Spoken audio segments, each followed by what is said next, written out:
Nous vous saluons dans le précieux nom de Jésus-Christ, le Dieu véritable.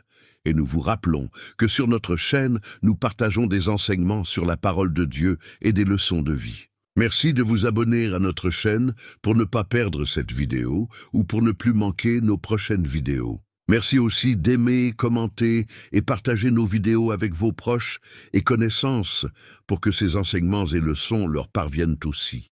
Retenez que c'est poussé par le Saint-Esprit de Dieu que ce texte est rédigé par le docteur Mozingo Bonga Stanislas Jr. Et il a tenu à en faire une vidéo pour édifier les gens à travers le monde. Sans plus tarder, entrons dans le vif de ce sujet. Cher homme, chère femme, il est vrai que le mariage fait aussi partie des institutions divines. Sauf que pour le mariage, Dieu ne l'a obligé à personne.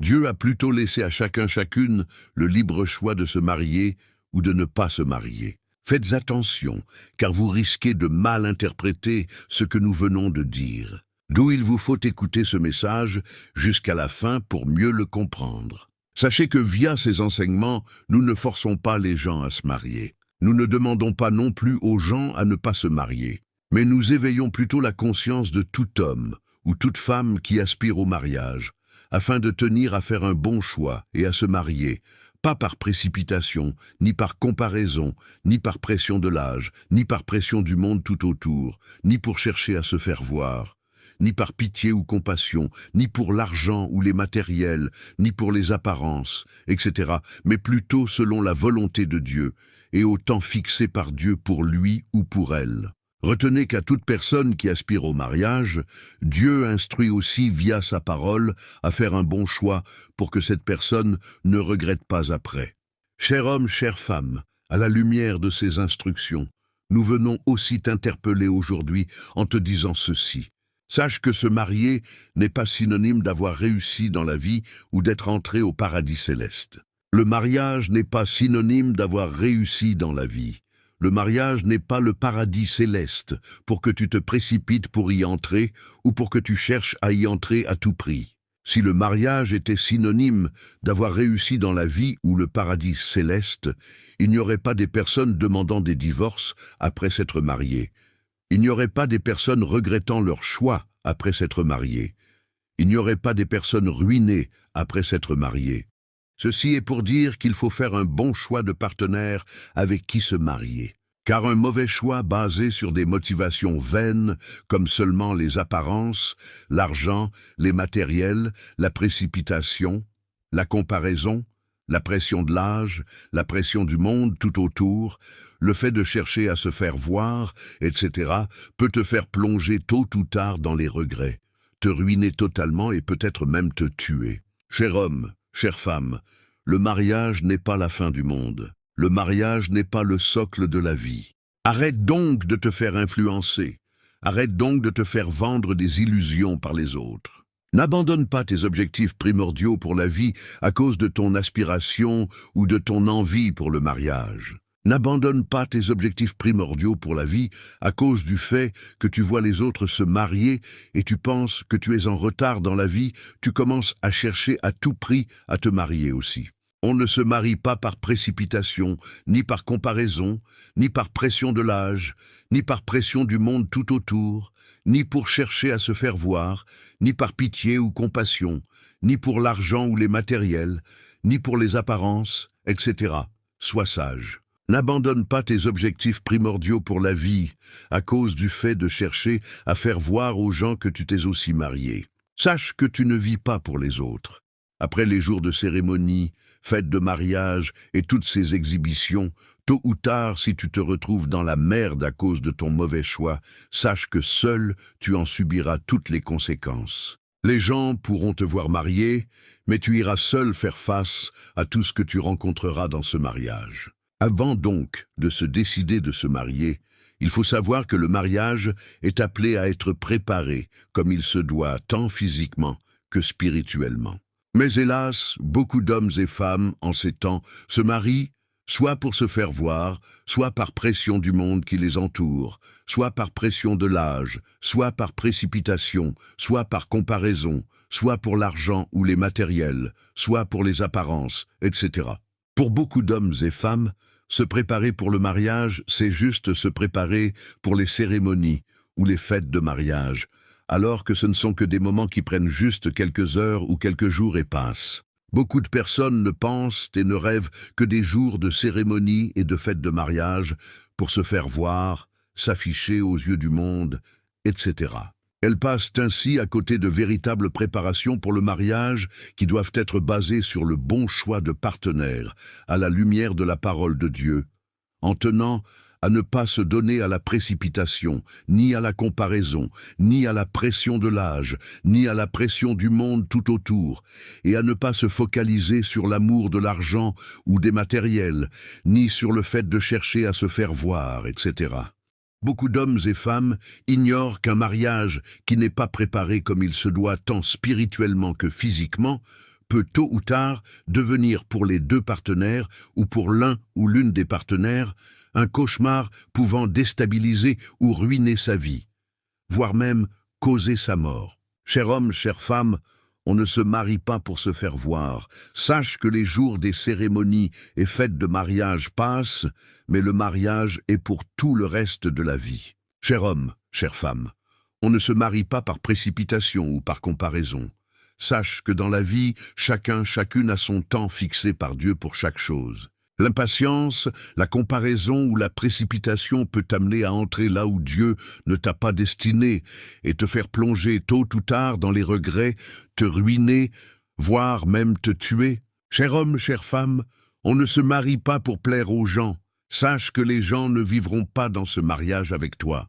Ce que tu y vivras, seul tu en feras face. Cher homme, chère femme, on ne se marie pas pour fuir la pression de l'âge ou du monde tout autour. Sache que tu pourras penser fuir la pluie alors que tu t'es plongé dans la rivière. Cher homme, chère femme, on ne se marie pas pour les apparences, ou pour impressionner ou encore pour se faire voir.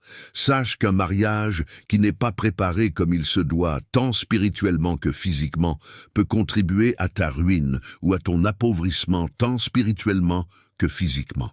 Cher homme, chère femme, on ne se marie pas par intérêt financier ou matériel. Sache que l'amour de l'argent ou des matériels peut te faire retrouver tôt ou tard dans des tourments qui te feront regretter, voire même te coûter la vie.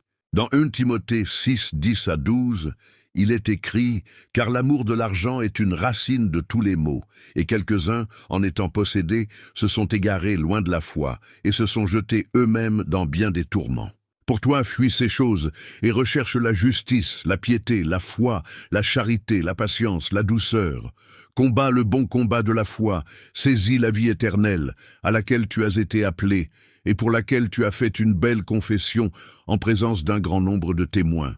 Cher homme, chère femme, en résumé, ton mauvais choix de partenaire de mariage suffit pour te dérouter complètement de la destinée que Dieu avait préparée pour toi, tant dans ce monde que dans ton éternité. Cher homme, chère femme, tous ces enseignements ne sont pas pour te frustrer ou t'amener à refuser de te marier, mais ils t'ouvrent plutôt les yeux pour que tu tiennes à faire le bon choix de partenaire de mariage, en prenant le temps de te préparer, comme il se doit, tant spirituellement que physiquement, avant de te décider de te marier. C'est-à-dire, mets d'abord le Seigneur Jésus-Christ avant tout, au centre de tout et par-dessus tout. Que la vie de prière, méditation de la parole de Dieu et de sanctification soit ton partage. Cher homme, sache que les femmes sont partout, n'importe où. Tu peux trouver ou avoir une femme, et te marier aussi avec elle, sans qu'elle soit la femme que Dieu t'avait destinée. Cela est pareil pour toi, chère femme.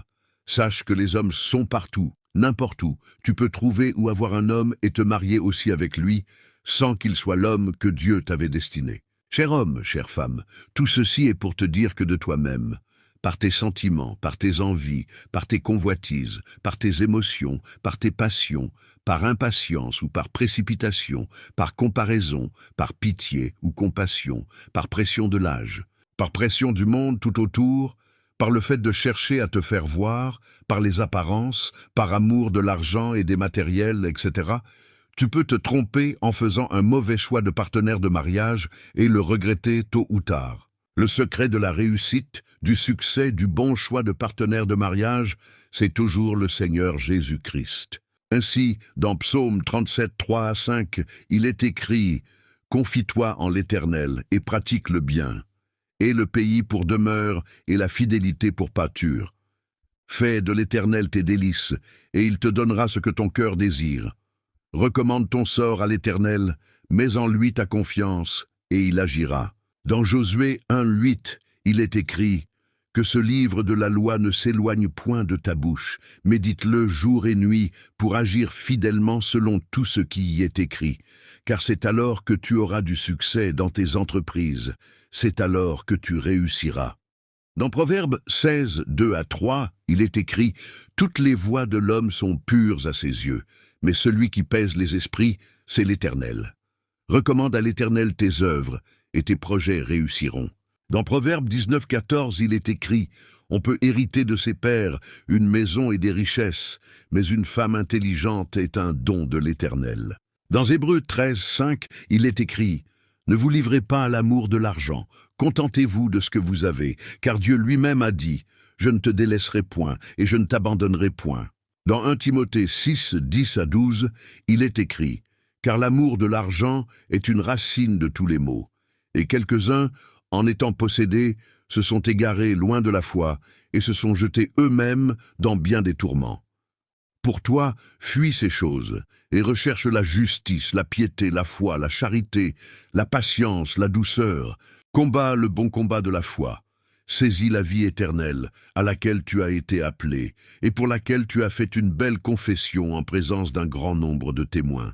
Cher homme, chère femme, tiens donc à avoir ta relation personnelle avec Dieu comme nous venons de l'expliquer. À ta relation personnelle avec Dieu, que tu aies étudié ou pas, ajoute le travail, c'est-à-dire fais quelque chose, entreprends quelque chose qui soit conforme à la parole de Dieu et qui soit ton revenu financier. Même si tu le commences dans la petitesse, sache qu'avec Dieu, dans la discipline, dans l'honnêteté, dans l'intégrité, tu parviendras à la grandeur. Ne reste pas les bras croisés, refuse de dépendre d'une autre personne ou d'autres personnes. Travaille, fais quelque chose.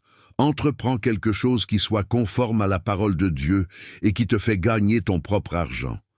Fais aussi des épargnes, des investissements, évite les dépenses inutiles, prépare donc tes jours futurs. Tout cela avec la bonne personne que tu as peut-être déjà trouvée. Mais si tu n'as pas encore trouvé cette bonne personne, continue à grandir dans ton intimité avec Dieu, à travailler, à entreprendre conformément à la parole de Dieu, à faire tes épargnes, tes investissements, à poursuivre tes objectifs primordiaux pour la vie, etc. Ainsi, chère femme, tu ne seras pas un fardeau pour ton partenaire. C'est aussi ainsi que, cher homme, tu ne seras pas un fardeau pour ta partenaire. Dans Proverbes 21, 25, il est écrit « Les désirs du paresseux le tuent, parce que ses mains refusent de travailler. » Dans Proverbes 12, 27, il est écrit « Le paresseux ne rôtit pas son gibier, mais le précieux trésor d'une personne, c'est l'activité, le travail. » Dans Proverbes 6, 6-11, il est écrit « Va vers la fourmi, paresseux, considère ses voies et deviens sage. Elle n'a ni chef, ni inspecteur, ni maître. Elle prépare en été sa nourriture. Elle amasse pendant la moisson de quoi manger. Paresseux, jusqu'à quand seras-tu couché? Quand te lèveras-tu de ton sommeil? Un peu de sommeil, un peu d'assoupissement, un peu croiser les mains pour dormir. Et la pauvreté te surprendra comme un rôdeur, et la disette comme un homme en armes. Cher homme, chère femme, ce que tu ne dois pas non plus ignorer pour faire le bon choix de partenaire de mariage, c'est que, dans tes critères, ne minimise personne dans la vie. Ne regarde pas une personne juste avec les yeux présents, car tu ne sais pas de quoi demain sera fait. Tiens à avoir une vision qui va au-delà du temps présent, une vision plus profonde. Sache que pour parvenir à 1000, on part de 0, en passant par 1, 2, 3, ainsi de suite. Dans Ecclésiaste 3, 11, il est écrit « Dieu fait toutes choses bonnes en son temps ». D'où avoir l'intimité avec Dieu, écouter la voix du Saint-Esprit, connaître la parole de Dieu, patienter et persévérer avec une bonne personne, se communiquer, se parler, se reprocher, se pardonner, se corriger, se soutenir, s'entraider, travailler ensemble, sont des éléments essentiels qui aident à faire le bon choix de partenaire de mariage. Si tu les manques, tu seras conduit ou conduite par tes sentiments, par tes envies, par tes convoitises, par tes émotions, par tes passions, par impatience ou par précipitation, par comparaison, par pitié ou compassion, par pression de l'âge, par pression du monde tout autour, par le fait de chercher à te faire voir, par les apparences, par l'amour de l'argent et des matériels, etc. Ainsi tu pourras te tromper en faisant un mauvais choix de partenaire de mariage et le regretter tôt ou tard. Tous ces enseignements sont pour t'aider afin que tu fasses un bon choix de partenaire de mariage pour ne pas regretter tôt ou tard. Merci pour votre attention. Nous vous rappelons que sur notre chaîne, nous partageons des enseignements sur la parole de Dieu et des leçons de vie. Merci de vous abonner à notre chaîne pour ne pas perdre cette vidéo et pour ne plus manquer nos prochaines vidéos. Merci aussi d'aimer, commenter et partager nos vidéos avec vos proches et connaissances pour que ces enseignements leur parviennent aussi. À nous revoir à la prochaine vidéo, si le Seigneur Jésus-Christ, le Dieu véritable, nous le permet. D'ici là, portez-vous bien.